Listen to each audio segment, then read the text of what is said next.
O Senhor esteja convosco. Ele está no meio de nós. Proclamação do Evangelho de Jesus Cristo, segundo Mateus. Glória a vós, Senhor.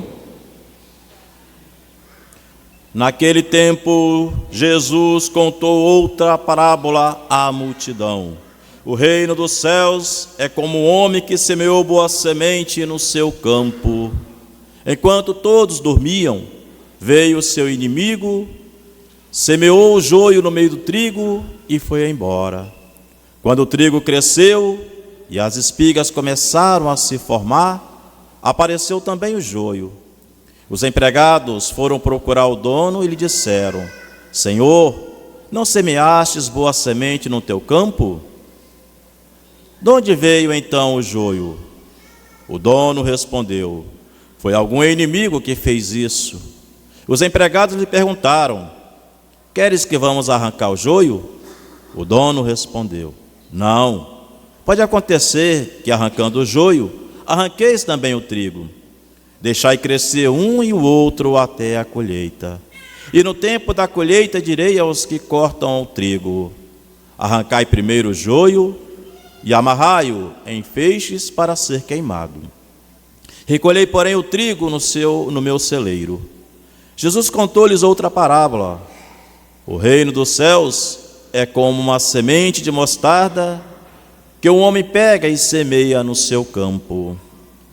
Embora ela seja a menor de todas as sementes, quando cresce, fica maior que todas as outras plantas e torna-se uma árvore, de modo que os pássaros vêm e fazem ninhos em seus ramos. Jesus contou-lhes ainda uma outra parábola. O reino dos céus é como um fermento que uma mulher pega e mistura com 3 porções de farinha, até que tudo fique fermentado. Tudo isso Jesus falava em parábolas às multidões. Nada lhes falava sem usar parábolas, para se cumprir o que foi dito pelo profeta: Abrirei a boca para falar em parábolas. Vou proclamar coisas escondidas desde a criação do mundo. Então Jesus deixou as multidões e foi para casa. Seus discípulos aproximaram-se dele e disseram: Explica-nos a parábola do joio. E Jesus respondeu: Aquele que semeia a boa semente é o Filho do Homem. O campo é o mundo. A boa semente são os que pertencem ao reino. O joio são os que pertencem ao maligno. O inimigo que semeou o joio é o diabo. A colheita é o fim dos tempos.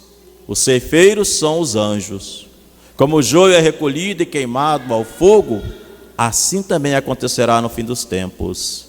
O Filho do Homem enviará os seus anjos, e eles retirarão do seu reino todos os que fazem outros pecar e os que praticam o mal. E depois os lançarão na fornalha de fogo. Aí haverá choro e ranger de dentes. Então os justos brilharão como o sol no reino de seu Pai. Quem tem ouvidos, que ouça. Palavra da salvação. Glória a vós, Senhor. Caríssimos diáconos, todo o povo santo de Deus aqui reunido nesta igreja, e você que ora conosco por este canal de comunicação desta igreja paroquial aqui em Maruípe. Mais uma vez somos só nós agora, né? O padre Josemar hoje já é pároco da paróquia São Francisco, no bairro São Francisco, em Cariacica. E permanecemos, né, os 3 diáconos, as nossas 4 irmãs pastorinhas, eu, o padre Robinson, e você, leigo e leiga desta igreja, que com muito afinco, com todas as pastorais, os grupos e movimentos desta nossa igreja, nós juntos cuidamos da casa do Pai. E aí, celebrando este mês de julho, somos convocados, né, a esta imagem, né? Cada uma, dizimista, é um cuidador, uma cuidadora da casa do Pai.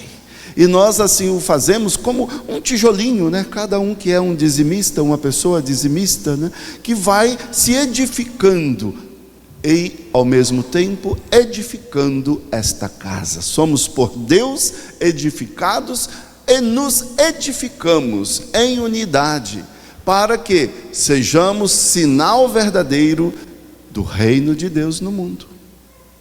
Estamos na campanha do dízimo, né? E é isto que este domingo, esta campanha nos propõe. E a palavra de Deus que nós acolhemos, ela nos convida ao discipulado e ser discípulos e discípulas de Jesus hoje é muito exigente. O mundo que nós vivemos parece um mundo assim muito desafiador. A gente encontra no nosso dia a dia, né, muitos desafios. E esta imagem que nos é proposto no segmento de Jesus com as parábolas do reino, ela nos convida, primeiro, a abrir-nos a Deus,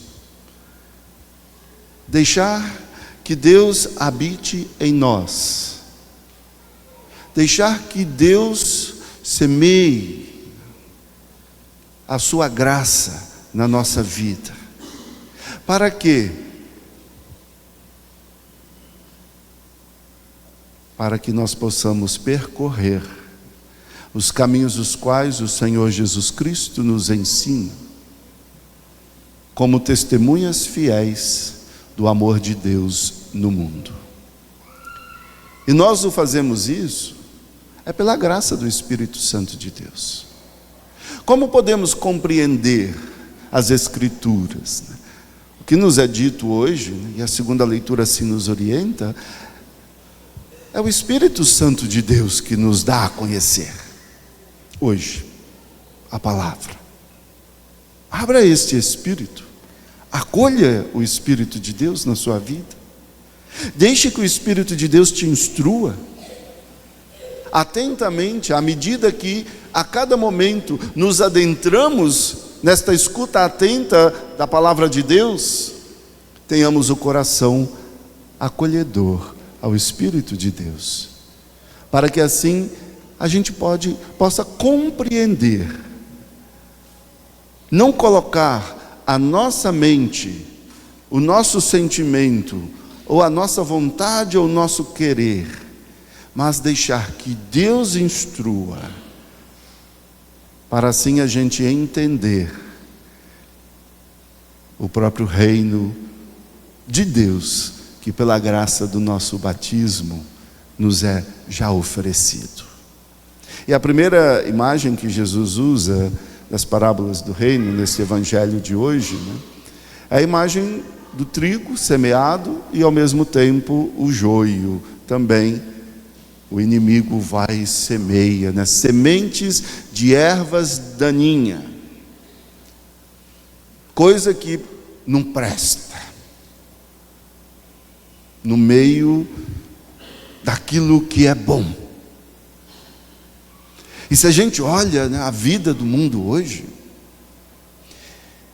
e por que não olhar a própria vida pessoal? Tem muita coisa boa, mas aqui e ali presenciamos também o mal. Às vezes nós nos comportamos com maldades em nossos relacionamentos.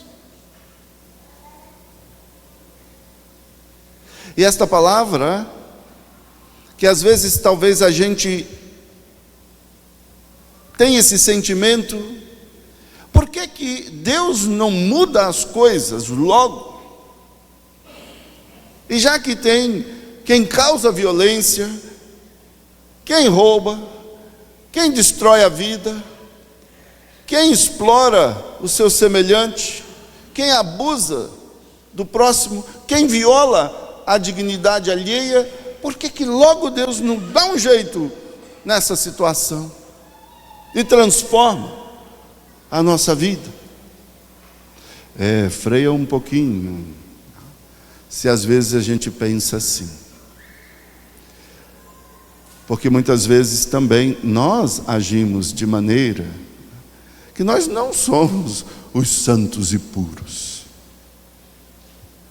E se nós colocamos um pouco da nossa própria condição, a nossa própria humanidade, sabemos que somos frágeis. E somos também nós, muitas vezes, né? Mesmo crendo, submetidos a desafios ou a realidades que às vezes nos sucumbimos e o resultado não é tão bom. Mas o que esta palavra, no entanto, ela nos diz é ter paciência, é importante. Na realidade do mundo que hoje nós vivemos, ter um pouco de paciência e consciência da fé que nós abraçamos é muito importante para nós. Nos auxiliará muito.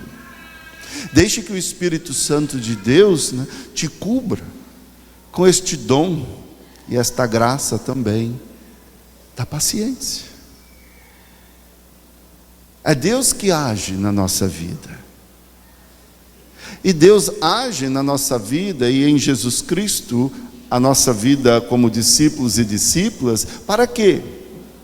Assim Ele nos deu um mandamento novo, para que a gente possa, na realidade do mundo, o qual hoje nós vivemos, também sermos instrumentos deste novo mandamento e amar.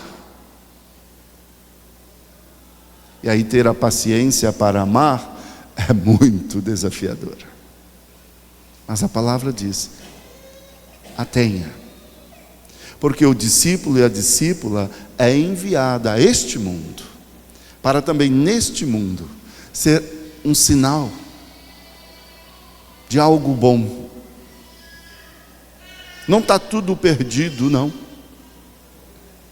Ainda o amor de Deus, né, é em nós e é no mundo, transformando. Aí a segunda imagem, né, muito significativa, né, como uma sementinha muito pequenininha, que aparentemente é insignificante, mas cresce e floresce e dá sombra e abriga. Às vezes a gente talvez espera, né, que o reino de Deus seja algo esplendoroso, os milagres. E olha que tem gente que fica correndo aqui e ali, numa igreja a outra, num canto a outro, onde vê um treco, corre todo mundo atrás. E olha o que esta parábola nos diz do reino de Deus. Algo tão pequenino, uma sementinha tão simplesinha. O cotidiano, o reino de Deus é no cotidiano da nossa vida. Deixe este reino de Deus, que é amor, que é paz, que é justiça, que é fraternidade, que é solidariedade, que são as coisas boas. Deixe que o reino de Deus, na sua vida, cresça. E aí, você também crescerá. E o esplendor acontecerá, mas na graça de Deus. E aí sim o milagre acontece. E é importante para nós encontrarmos o significado da nossa pessoa como discípulo e discípula, parte da vida deste mundo, mas instrumento do reino, sem nos engrandecer, mas fazer a nossa parte, com a nossa simplicidade, com a gentileza, com a delicadeza da graça de Deus que toca o nosso coração, e também nós possamos tocar o coração do nosso próximo, para o bem. A última imagem, em parábola que nos é apresentado no Evangelho de hoje, né, é o fermento, que fermenta a massa, faz crescer. uma coisinha, um punhadinho de nada, né? Quem faz pão em casa sabe disso, né? Como que isso acontece? E quando cresce, nossa, que beleza! Assim é o reino de Deus, né? Vai tomando conta devagar, à medida que a gente, nas pequenas coisas, a gente vai colocando sentido, a gente vai dando um sorriso ao próximo, a gente estende a mão, oferta algo, a gente abre o coração, e ao invés de responder alguém com palavras rudes, indelicadas, a gente dá só um sorriso, né? Às vezes até deixa as coisas passar, né? E aí a perseverança vai nos ajudando, vai fermentando esta massa. Um dia, olha, está todo mundo contagiado. Um dia está todo mundo mudado. Padre, lá em casa, depois que a gente decidiu rezar todo dia, depois que a gente decidiu estar junto, tomar pelo menos um café da manhã junto. Padre, as coisas hoje estão muito melhor. É assim o reino de Deus na nossa vida, este fermento do amor divino que faz tudo transformar. Seja esse fermento do reino na sua vida, um para o outro, na sua casa, na família, na igreja, na sociedade que vivemos. E lembremos, é o Espírito Santo de Deus que nos auxilia a sermos estes sinais grandiosos do reino, a agir com paciência, a nos sentir partícipes do reino de Deus na simplicidade do amor e ter a coragem, né? Mesmo com os pequenos, podemos assim dizer, né? Os pequenos gestos deste amor, nós transformarmos a realidade da nossa vida, da vida do nosso próximo. Deixe que o Espírito de Deus auxilie, não o mundo, porque o mundo vai dizer outra coisa. Deixe que o Espírito de Deus auxilie. No fim, o resultado que nós ouvimos, né, da parábola do joio, é Deus que vai agir. O julgamento, o juízo final é de Deus, não é meu nem seu, é de Deus. Nós fazemos a nossa parte, nós contribuímos para o reino de Deus e esperamos, assim como cantamos no salmo de hoje e escutamos da primeira leitura, esperamos de nós sermos abraçados pelo amor de Deus. Este Deus que nós cremos que é bondade, que é clemência, é paciente, é generoso, é amoroso, nos abraçará e nos conduzirá ao reino eterno dos céus. Mas nós vamos fazer a nossa parte. Que esta liturgia que hoje nós celebramos nos auxilie a entender o reino de Deus que é semeado na nossa vida, na vida do mundo, e sermos instrumentos deste reino para o bem de todos. E na esperança que os corações hoje perversos possam se transformar em corações amáveis e generosos, e que todos contribuamos para esta ação de transformar o mundo. Porque o que queremos? Queremos paz, queremos liberdade e dignidade da vida, queremos, sim, ao final, aquilo que o Cristo nos oferece, a vida em plenitude. E aí, portanto, o discípulo, a discípula que segue o Mestre, se torna, né, este instrumento da paz, da vida, das coisas boas, do amor para todos. E deixe que Deus faça tudo mais acontecer. E a salvação vem de Deus em seu Filho muito amado. nos dirijamos a Ele e nele depositemos toda a nossa confiança. Assim nós também agimos como sinal verdadeiro do reino dos céus no mundo de hoje. Louvado seja nosso Senhor Jesus Cristo.